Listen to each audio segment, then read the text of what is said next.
The flames ate through the barn like a hungry beast, turning 20 years of hard work into ash and smoke that choked the midnight sky.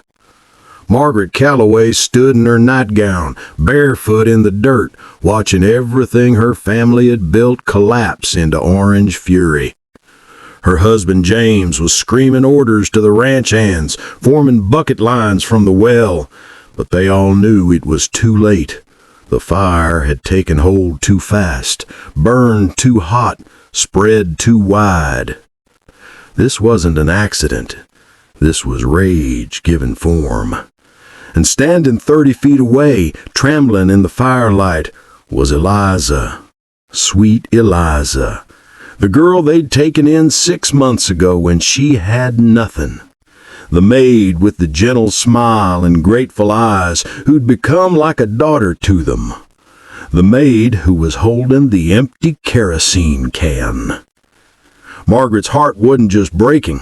It was shattering into pieces so small she'd never find them all, because in that moment, watching Eliza's tear-streaked face glow in the light of destruction, Margaret finally understood. The girl they'd saved had destroyed them. James saw the can, saw Eliza, and the sound that came out of him wasn't quite human. It was the howl of the man whose kindness had been repaid with ruin. He lunged toward her, but Margaret caught his arm. Not to protect Eliza, not anymore, but because some part of her, some foolish, wounded part, needed to understand why. Margaret's voice cut through the roar of the flames. She asked Eliza one question, just one. Why? And Eliza's answer came out in a broken whisper that changed everything Margaret thought she knew about mercy, about trust, about the cost of opening your heart to strangers. She said she'd done it for love.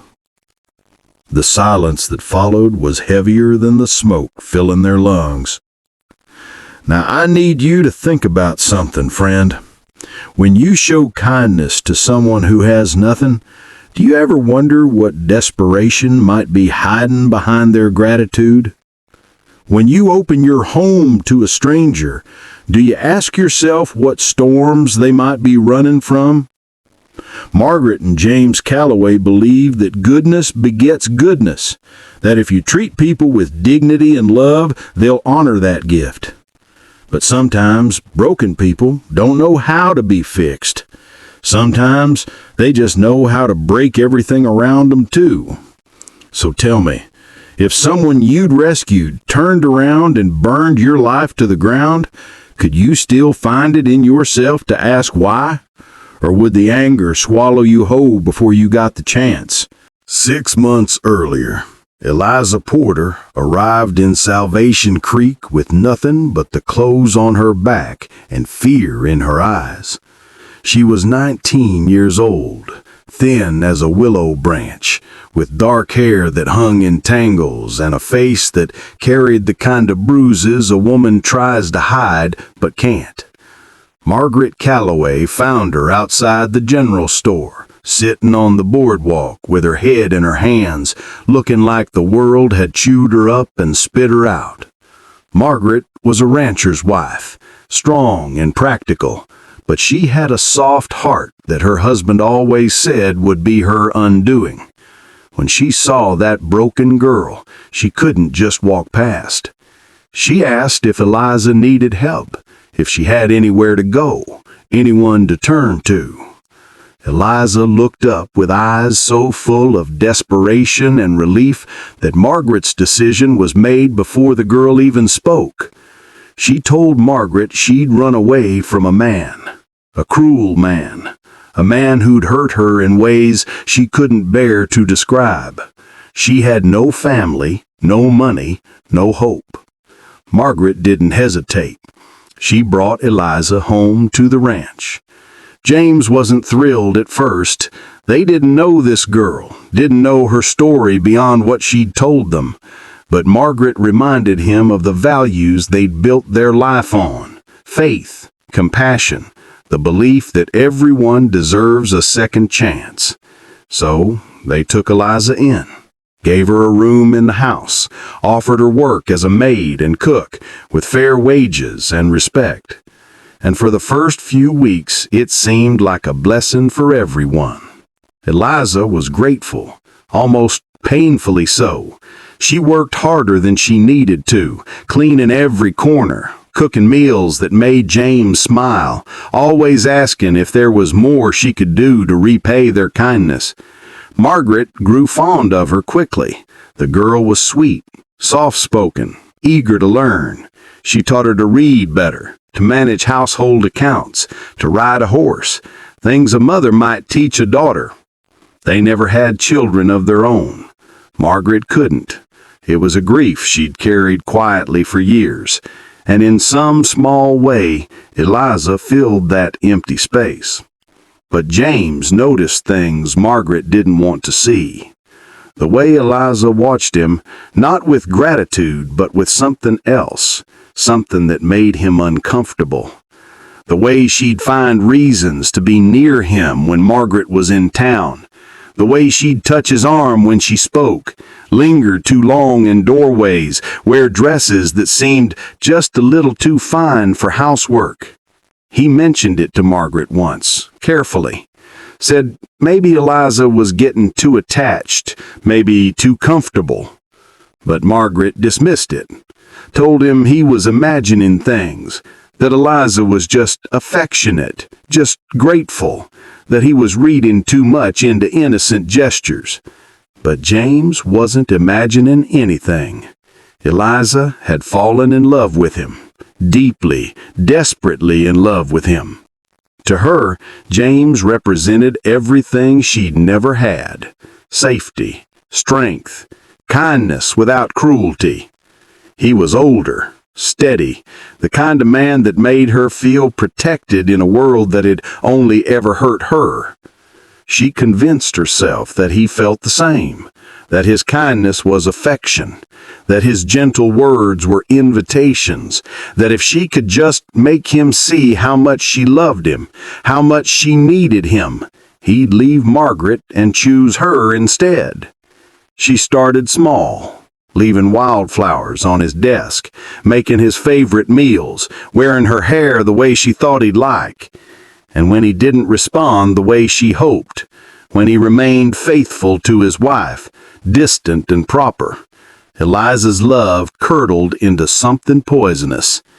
She began to hate Margaret, not because Margaret had done anything wrong, but because Margaret had everything Eliza wanted: the husband, the home, the life. Eliza started whispering lies, small ones at first, telling James that Margaret had spoken unkindly about him when he was gone, telling Margaret that James seemed unhappy, restless, burdened. But Margaret and James had 20 years of trust between them. The lies bounced off like rain on stone. So Eliza's desperation grew darker.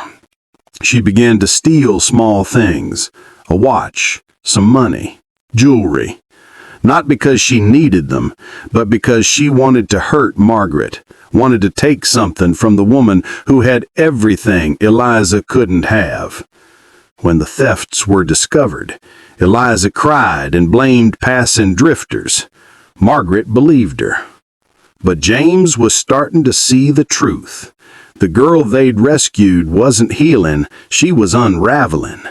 He told Margaret they needed to ask Eliza to leave, gently, with money and help finding another situation, but she had to go.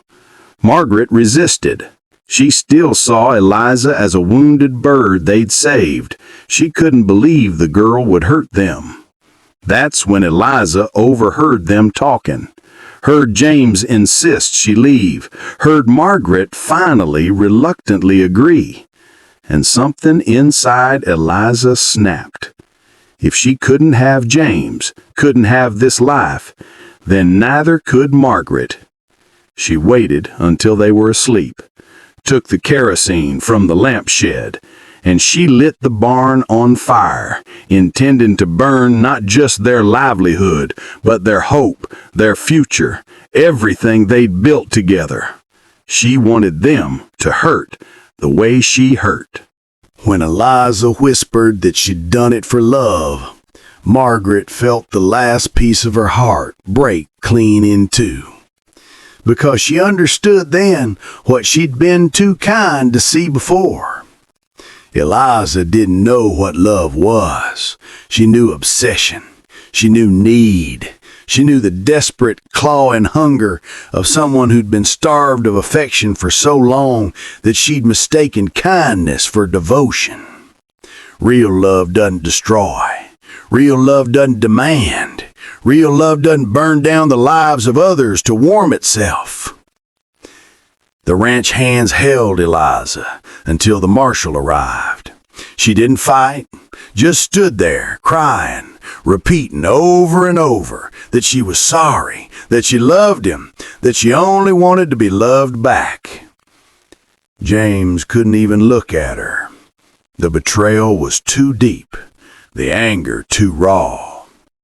But Margaret did something that surprised everyone, including herself. She walked over to Eliza and looked her in the eyes, and she told her the truth. She told Eliza that love isn't something you steal or demand or burn for, that love is something you earn through trust, through patience, through becoming someone worthy of it. That Margaret and James had given Eliza every chance to heal, to grow, to become whole. But healing requires honesty, and Eliza had chosen deception. She told her that what Eliza felt wasn't love. It was desperation wearing love's face. And until Eliza learned the difference, she'd keep destroying everything good that came into her life. The marshal took Eliza away that night. She'd face trial for arson, for destruction of property, for all the laws she'd broken in the name of a love that was never real. The barn was gone, half their livestock lost. Their savings would be drained rebuilding. But as Margaret stood there with James, his arm around her shoulders, watching the embers die in the dirt, she realized something. Their home was still standing. Their love was still intact, and they still had each other. The fire had taken much, but it hadn't taken everything. In the months that followed, Margaret struggled with her choice to help Eliza. She questioned her judgment, her instinct to trust, her belief in second chances. But James told her something she'd never forget. He told her that just because their kindness was abused didn't mean it was wrong to be kind. That the world needed people like Margaret, people who saw the broken and tried to help. That Eliza's betrayal said everything about Eliza's wounds and nothing about Margaret's heart.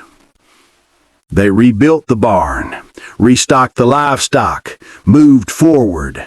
And though they were more careful after that, more cautious about who they trusted, they never stopped being the kind of people who helped when they could. Because in the end, the lesson wasn't to stop being kind. It was to understand that kindness requires wisdom, that mercy requires discernment, that you can open your heart without losing your mind. That some people aren't ready to receive what you're offering, no matter how pure your intentions. And that when someone shows you who they really are, through their actions rather than their words, you have to be brave enough to believe them. So that's the story of the Maid's smile and the fire it hid. A tale of kindness betrayed, love mistaken for obsession, and the hard truth that not everyone you save will thank you for it. If this story stirred something in your soul, then don't ride off just yet. There are more stories waiting beneath the western sun. Tales of love, betrayal, and lessons learned the hard way. Subscribe to Frontier Love Tales, where every story reminds us that love still rides even across the roughest frontier. Because out here, the lesson is clear. Be kind, be wise, and never let someone else's brokenness convince you that your goodness was a mistake. The right people will honor what you give them, and the wrong ones, they'll teach you something just as valuable.